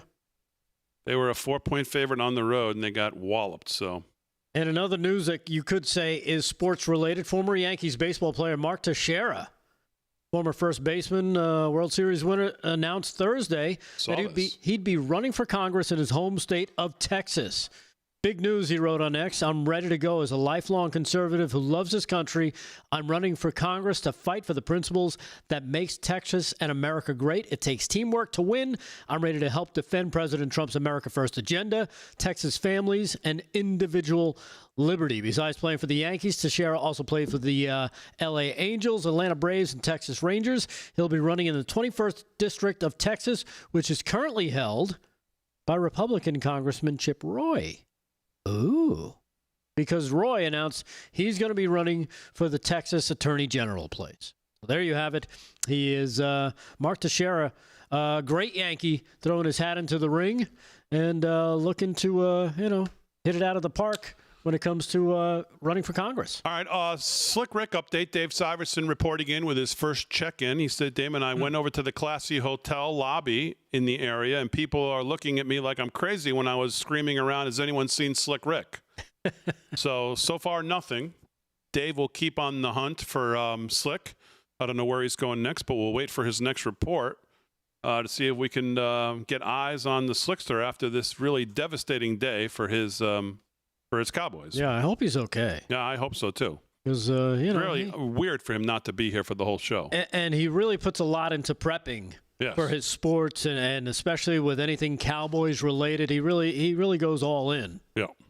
So, all right, what else is going on, Delgado? There's a lot of college football tonight. I didn't realize 18 games or something tonight. Yeah, a lot of games on tap. We'll see if Slick might be able to get in here before the end of the night. Give us some more scores. Rutgers, they got off to they won.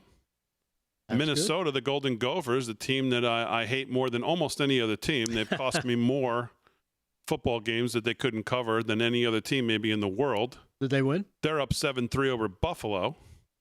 What's Minnesota favored by tonight? 16.5. Guarantee they won't cover that. Although I didn't bet them, so maybe they will. Yeah. What else is going on? Out of California, Governor Gavin Newsom is definitely broken. We've talked about this before. Donald Trump has really destroyed this poor guy, despite his great hair and his political lineage. He has accused President Trump of being an authoritarian and having tendencies Wednesday, and questioned whether the Republican president would really leave office at the end of his term. He's talked about this before. You could tell he's got TDS pretty bad. Here he is again making he doesn't know when he's getting trolled. And he keeps bringing this up, which makes it even worse. Cut number 7. Here's Gavin Newsom talking about Trump and his 2028 hats. Cut number 7. You're not saying you think Republicans are going to stop it. I don't think Donald Trump wants another election. You think for a second I have 24 Trump 2028 hats. Why does he keep talking? His folks keep sending me. That's great. And the crowd's laughing in his face. Who spends $200 million on a ballroom at their home and then leaves the house? It just makes your hair hurt how stupid this guy is. He is completely broken. I mean, he goes, they just keep sending them to me. Why do you talk about that? This is what the left doesn't understand. They don't understand. They don't know how to meme. They don't know comedy. They don't know when they're being trolled. And they fall right in. He keeps stepping on the rake and gets hit in the face and hit in the face and hit in the face. Every time he mentions getting more hats for 2028, he makes himself look even more stupid. And I love it. Keep sending him the hats. If you can send him some shirts and maybe some buttons again, or some. What is he going to sit there and talk about? What he actually wants to do if he was to become president? So, I mean, because if he was actually honest with people, he would get fully rejected. But the Democrats are never honest about what they really want to do. That's why they're not fully rejected, because they lie. And their voters don't realize they're getting used and lied to, because if they were ever honest, they would get soundly rejected, because most of what they want to do is anti the country, anti-American, the individual, of course. It's anti everything that we're founded of and believe in, most of us. Yeah. So if they were honest, they would get so soundly rejected, they get their ass kicked in every damn race there was. So they can't tell you what they really want to do. They have to cloak it under the guise of betterment for all. Yes, hate Trump, hate Trump, hate Trump. That's their policy. All right, we're back live from Studio 6B on a Thursday night right after this.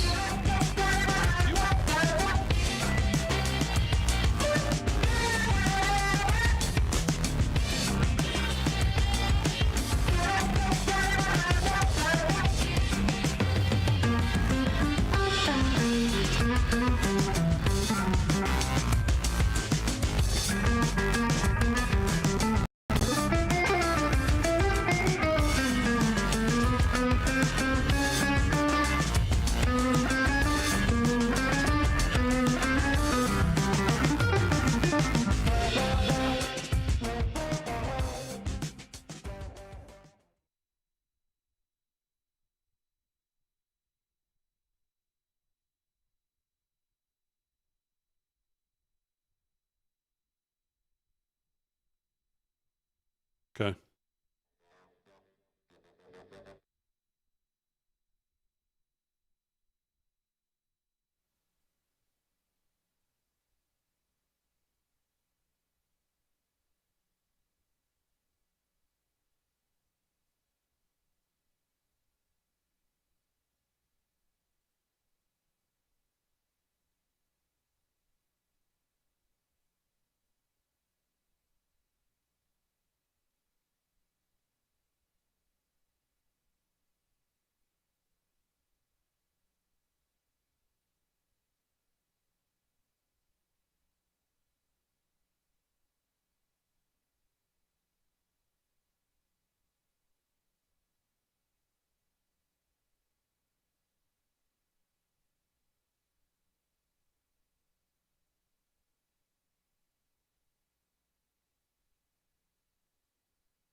Fran, can you see this?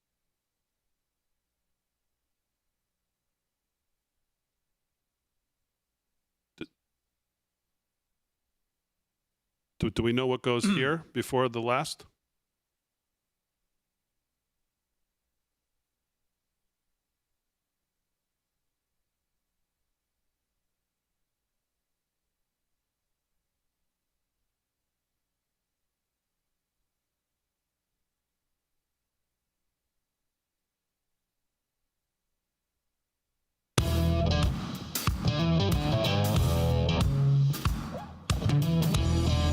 All right, 30 minutes past the hour, live from Studio 6B on a Thursday night. Real America's Voice all across the country on your television, 103.9 LI News Radio. Long Island, New York, all across your radio. We appreciate you being here. 8 to 10 weeknights. And, of course, tomorrow night will be 8 to 10 at the live from the America First Warehouse on Friday nights that we are each and every Friday night. And we're looking forward to that. We hope to see you there.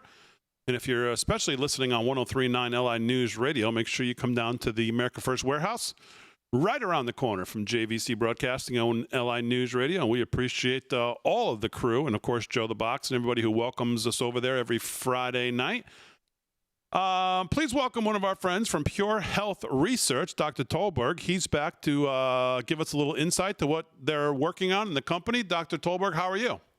Yeah, good. How are you guys doing today? Very good. Good to have you back. You know, we have a lot of new listeners since the last time you guys were on. So tell them a little bit about Pure Health Research and what they do. Yeah, I'll go into some of our products here in a little bit, but first of all, let me tell you about their company really as a whole, and especially, we love being on this network. What's manufactured in all the supplements right here in America, so you're absolutely getting top quality with these products. But what they are, they're just wonderful nutritional formulas made up of premium natural ingredients. And great thing is they're proven effective for what we're actually telling you that they're going to work for. So you actually get something that works. It's ridiculously healthy and natural, no GMOs, no artificial chemicals, fillers, preservatives, anything like that. And we've got 45 different supplements that really cover a wide variety of health issues. So basically like having a natural pharmacy just right at the click of a finger. Yeah, and of course, that's kind of what Robert Kennedy Jr. and the whole Make America Healthy Again is kind of, pushing towards, is you taking responsibility for your own health to whatever degree you can. If you had to point to 3 or 4 of the top products do you think this audience and the Real America's Voice audience as a whole should be maybe looking at or would benefit them the most, what would it be? Yeah, I'll start with a couple, and I will tell you personally, I'm actually taking 2 of these, and I take them daily. So the first one is by far our fan favorite. It's our liver health formula. Over 2 million bottles have been sold with this, and as the name implies, it just helps to support a good, thriving liver health. So could help reduce fat deposits in the liver, really igniting that metabolism, shrinking some of that belly fat that we all know and love, and just overall trying to help flush out some of those harmful toxins and give you a nice boost. Now, second, I'm not taking this one, but it's a lymph system support. I think a lot of our viewers would absolutely be happy with this. So anyone struggling with swelling, fluid retention in your legs, ankles, your feet, you're going to love this one. It just helps to flush out some of that extra fluid, alleviating some of that uncomfortable swelling and tightness. And, who doesn't love some more shapely legs? And that's something you can absolutely get with this. And third one I'll mention is another one that I actually take daily, and it's our blood sugar formula. And as you can probably guess, it helps to support a healthy blood sugar levels, and so helps reduce that appetite, crushing some of those sugar cravings, and just helps you stay away from some of those tempting sweets that we all know and love, especially during football season, which we're all excited about. And it's just maintaining healthy blood sugar levels, just so many advantages. You can lose a few extra pounds, shrinking against some of that belly fat, and just boosting some of those energy levels. And so, it's just a wonderful thing overall. It helps with your vision, kidneys, your heart, your circulation system, and just overall really wonderful product. So those are really the top 3 and fantastic ones to offer. And if you want to explore any of the formulas Dr. Tolberg just highlighted for yourself, you can visit purehealthresearch.com. Pure Health Research, all one word, purehealthresearch.com. And remember to use promo code 6B. In the next 48 hours, you can save 35%. And, of course, you enjoy their 365-day money-back guarantee. That's quite the guarantee. So, again, use promo code 6B.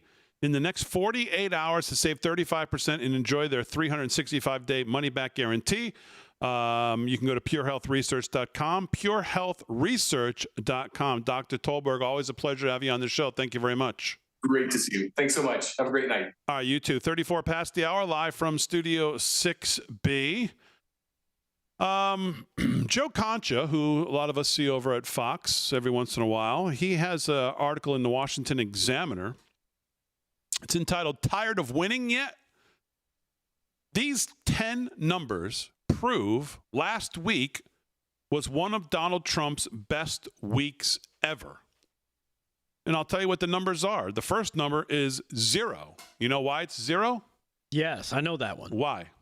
0 deaths in Washington, D.C. Nope. Well, that's maybe also true, but that's the number of illegal migrants released into the country in the past 2 months. That's insane. And it's not because Trump's wall has been completed, because the president, Kristi Noem and Tom Homan, put the hammer down and warning anyone thinking of entering the country not to do so or risk being arrested and deported. Number 2, 250,000. You know why that number is important? 250,000. No.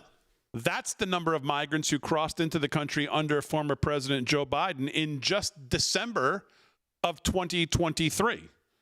Overall, according to Customs and Border Protection, 10.8 million migrants were encountered entering the country illegally under the Biden-Harris administration, with millions more gotaways entering and not being encountered. The third number is once again 0. And Delgado, you were almost on it as number 1, but it's number 3. That's the number of murders that occurred in the last 10 to now 12 days in Washington, D.C., all thanks to Trump's decision to employ National Guard troops in the district. Number 4, 91%. Why is 91% an important number and why President Trump's last week was one of the most important weeks of his presidency? Yep. 91% is the support he's getting from the Republican Party for everything he's doing. Might be. I think it should be a little higher than that. Nope. That's the number of D.C. residents who say crime is a serious problem. Wow. That's almost everybody. According to a recent Washington Post poll, 91%. Number 5 and 6 are 2.1 million and 2.4 million. Do you know why that is? Because that's how much you're going to give us when you win Powerball? That's very true. But the first number is the number of Democrat voters the party has lost from 2020 to 2024. And the second number, 2.4 million, is the number of voters the Republican Party has gained in the same period. Those are great numbers. Next number is 19%. You know what that number is? And why it would be leading into a Trump great week? Why? That's the approval rating of Democrats. In Congress. That is absolutely correct. Very good, Rick Delgado. Yes. Democrats in Congress are currently polling at 19% approval, according to a recent survey by Quinnipiac. Number 8, 515 million. Do you know why that is? That's how much you're going to blow in Vegas when you win Powerball. Yes. Do you know what else it is, though? I don't know what else. That is the amount of money Trump won't have to pay the state of New York. After a state appeals court ruled the fine violated the Constitution's ban on excessive fines. Number 9 is 1.4 million. Do you know what that is? Let's see, 1.4 million. I'm going to say no. I got nothing. That's the number of immigrants who have entered the country in the first 6 months of 2025, marking the lowest number in 55 years. Wow. And number 10 would be 45,631.74. You know what that is? That was my take-home pay last year. No, well, it may be true, but no.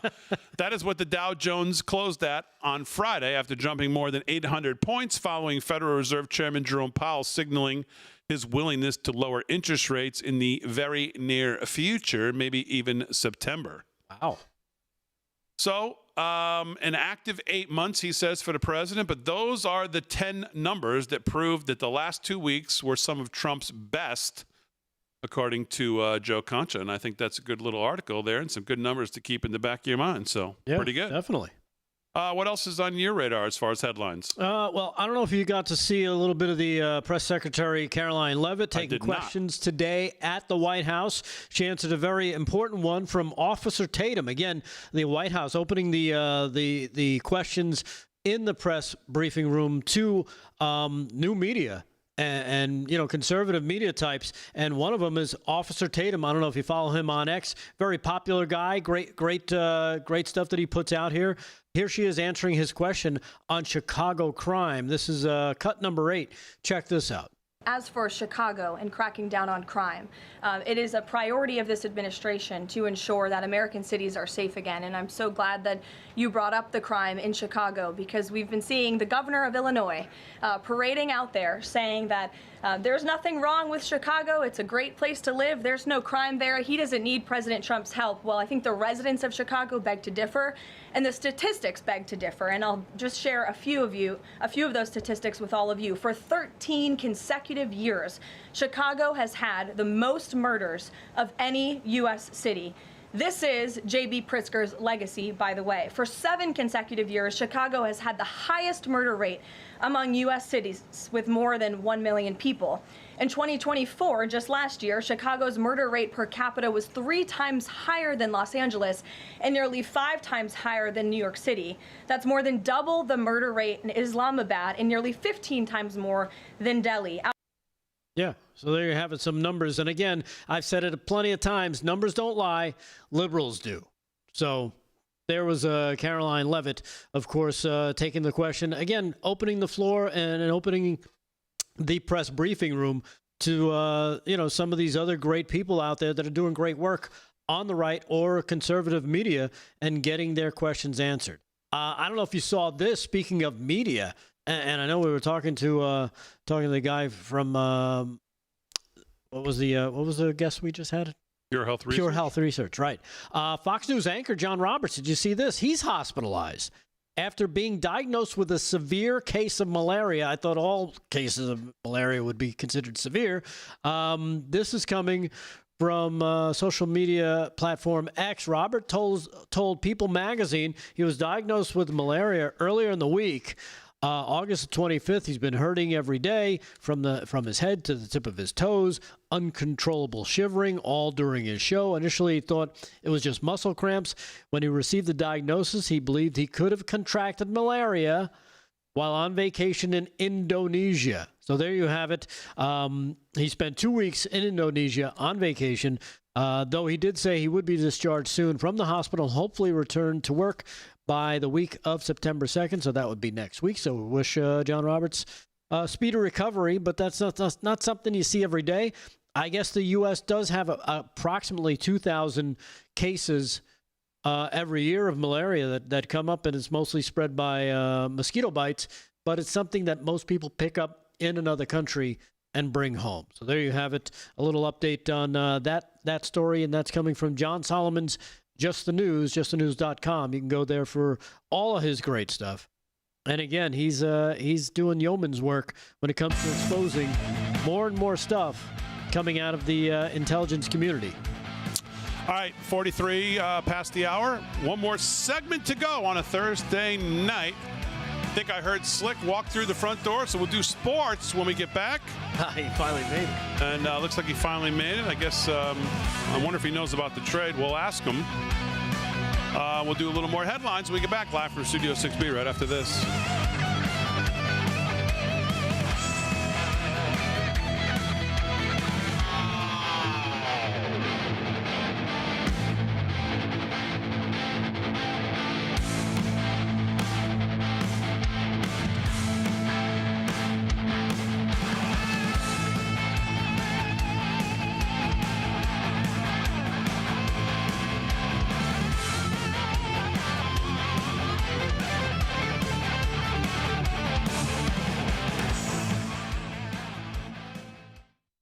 Chat live in the chat. Final time running over. I got to announce the super chat in the YouTubes. Oh, there was Damon. one. There was one. There was one. Yeah. Brent Wells, 8963. Okay. He seems to be of the mind that Rick told us he wouldn't be there. No, I'm right here. I didn't say I wasn't going to come in tonight. So, what? Brent Wells, 8963. Thank you for the $4.99 super chat. But I'm here, so don't worry about it. I'm good. Yeah, Rick's right here. Yeah, I'm right here. Anyhow. Right there. There you have it. Talking about. Sherry Merrill saying the same thing. Rick said he was going to be here. Yeah, he is here. He's right here. Yeah. He's talking about. Yeah. It's Slick that we're worried about. Yeah, Slick is the one that. He's the one that's missing. I thought he texted that he was almost here. I think I heard him.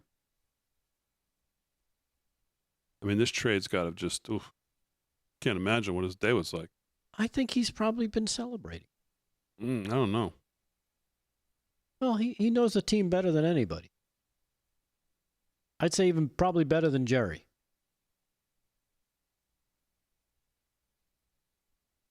And he did guarantee that Micah would be on the field.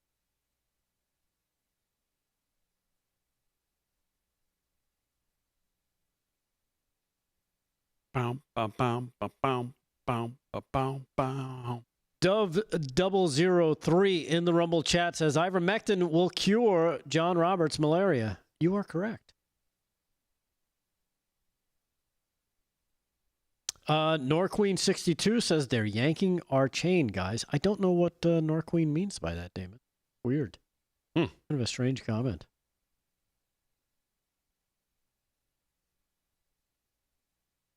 Sherry Merrill says, she's just fixated on this tonight. You were trying to buy a Powerball ticket last night when Slick said he won't be here. Aaron, do you remember that on the tape? I think he said I won't. I think he said if you win, he won't be here. I don't remember that at all. I mean, let's face it. If we would have won, none of us would be here. You guys would have figured that out pretty quick. Dave Syverson checking in, Damon, in the Twix chat real quick. We have an update. Damon, I looked at Hot Topic, and they didn't see Slick, but confirmed Dr. Tolberg works there part-time, and he can get us the LFS6B discount. Okay. So there you have it. Okay, very good. Hot Topic, there. I think it's... Next time I'll try and pre-read these.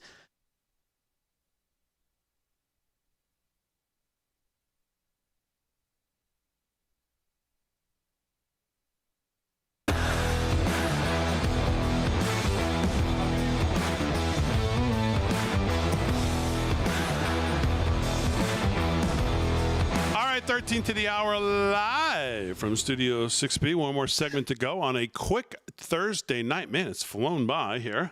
Me and Delgado riding shotgun here. Aaron and Fran holding it down as always, going over some of the news of the day. I got a couple other things, a little deeper dive into some things that we'll hold. But see, I'm not that bad to hang out. Well, one of the things I wanted to really get to, but I know people don't want to talk about it anymore tonight, is the whole media, the mute button on the whole motive of this trans shooter. And it's not a mystery. It's not a mystery. But this is what they do. But we'll save that maybe for another night. While we have a second here, welcome to the show, and let's do some sports. Sports is brought to you by Mike Lindell. LFS6B is the promo code to use. Finally, glad he made it in. Slickster, it's been a tough day for you. We understand that. But just as you only have time here for one sports segment, so just give us your overall thoughts on not only the trade today of Micah Parsons, but what this NFL season is going to look like for the Cowboys. What do you think? Okay. All right, there you go. 12 minutes to the hour, live from Studio 6B. Let's do a couple more headlines before we wrap up. Delgado, what else you got? That was a full-throated opinion there from Slick. Not good.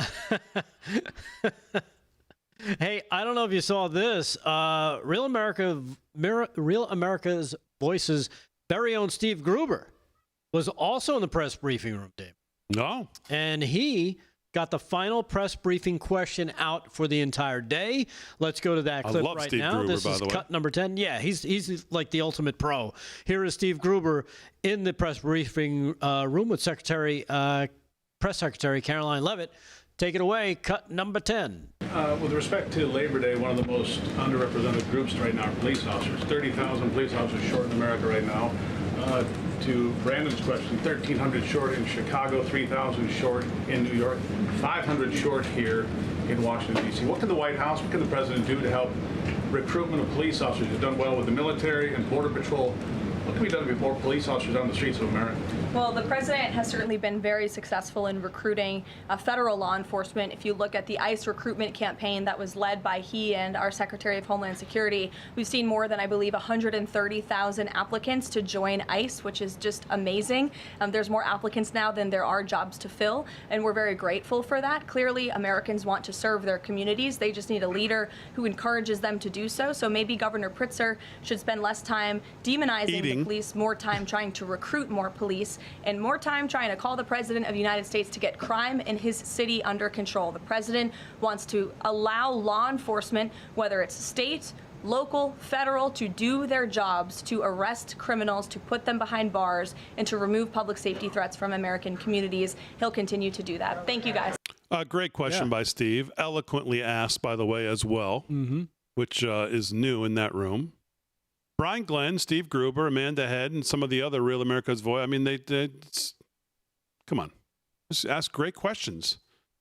And they sound smarter than most of the dopes who are sitting in that room. Yeah, and I love the fact, if you go right to the first few seconds of that clip, you see all the reporters, all the deep state media reporters with their hands up, violently shaking like, pick me. And she knew where she was going, which was great because they all had to sit there and deal with the fact that this guy from Real America's Voice, Steve Gruber, who's probably more professional than they are, came out with the final question of the day. That's so a fact. Congratulations to him. It's not even a question. It's no, 100%. It's not even close. And by the way, Officer Brandon Tatum, by the way, I think is the Officer Tatum. People forget that he was a former police officer. Yeah. I saw some left lunatic taking shots at Brandon Tatum for being in there and asking that first question about Chicago, and he made some snide remark. I mean, I'm sorry, what have you done other than type from your little keyboard at the New York Times building? This guy was a police officer, put his life on the line, was out there. What are you talking about? It was something like, what's this guy know what he's talking about? Because his name is Officer Tatum, I think is what he goes to show by. Yep. What the hell are you talking about? He's only put his life on the line. Guy knows exactly what he's dealing with. Exactly. These idiots. Hey, do we have Ben Berquam's new yes. Some of the work he's been doing at the border, by the way? Yep. We have Ben's run with ICE in San Antonio, Texas. Speaking of Ben. Before we get to that, before we run that, I just want to remind everybody, disgruntled disabled Army vet just reminds us, Cowboy Stadium is a good place to go during a tornado. No chance of a touchdown there. Okay, so just remember that. just wanted to get to that. That feels personal, Damon. I don't know if that was a nice thing to say. I hope Slick's not in the building to hear that. So let's see who are we talking about? Ben Berquam. Oh, yeah, Ben Berquam, him. Let's see this new Law and Order stuff. So here with ICE ERO, about to hit a criminal warrant. We've got the Bearcat lined up.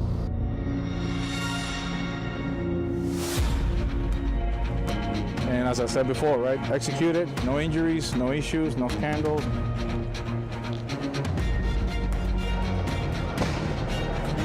Flashback. The director, so the first house, successful operation so far. Looks like we've got several individuals.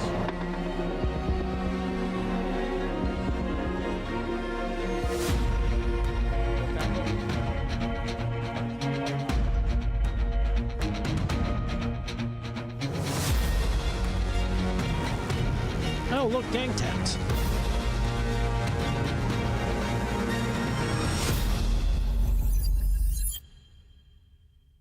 That's some good stuff. How good is that show? Yeah. I mean, it's better than no cops back in the day, right? It's shot similar. Yep. Does a great job. And again, here's another guy who just dives into everything he does. I'm talking about Ben Berquam when he goes out with these guys. And he basically puts his life in harm's way. Take Me to the Sea, 6238 on YouTube says Slick was last seen wandering on the Cross Island Parkway with blue and silver pom-poms and a box of Kleenex. So we have a lead on Slick. Okay, well, hopefully we can heading to the Throgs Neck Bridge, maybe? Yeah. Okay. Let's hope he gets the help he needs. Yeah. All right, what else? One final story for you, Damon. As liberal Boston Mayor Wu. Oh, Michelle Wu, yeah. Who? Wu is under fire over city employee crime wave. What does that mean? That means the people that she's hiring as city employees are committing crimes. A series of high-profile arrests and scandals involving Boston city employees have sparked calls for immediate reforms to Democrat Mayor Michelle Wu's hiring practices, according to the Boston Herald. The Boston City Council on Wednesday advanced an emergency order and will hold a hearing on reforming the city's hiring practices. Recent incidents included the hiring of a sex offender Boy, that doesn't sound out of the norm for Democrats. In the Parks Department, parks where kids hang out. You've also got other types of hires that have been made that are just totally go against common sense. We're talking about violent altercations between a city employee and a state trooper, other types of incidents and other hires that are being called into questions. These failures highlight unacceptable gaps in background checks, sex offender screenings, and continued monitoring. According to City Councilor Erin Murphy, who co-sponsored the measure, according to the outlet, says, I'm filing this emergency hearing order today calling for immediate reforms to the City of Boston's hiring and employee review process because they keep hiring criminals. We're talking about level 3 sex offenders, the highest risk category among some of the cases that we're talking about that have been hired in Boston due to the Boston mayor, Michelle Wu. So there you have it. Be careful, Bostonites. You got some lunatics in the government. As always, we salute our military, active, inactive, all emergency personnel, all our truckers, all our farmers, everybody that keeps the country safe and moving forward. Rick Delgado, it was fun. Aaron Frank, great job as always. But most of all, thank you, the hysterical live from Studio 6B audience. We'll see you tomorrow night, 8 p.m. live from the America First Warehouse. We will be there. All the boys will be there. Slick, I hope you're okay. We'll see you tomorrow night, everybody, live from Studio 6B.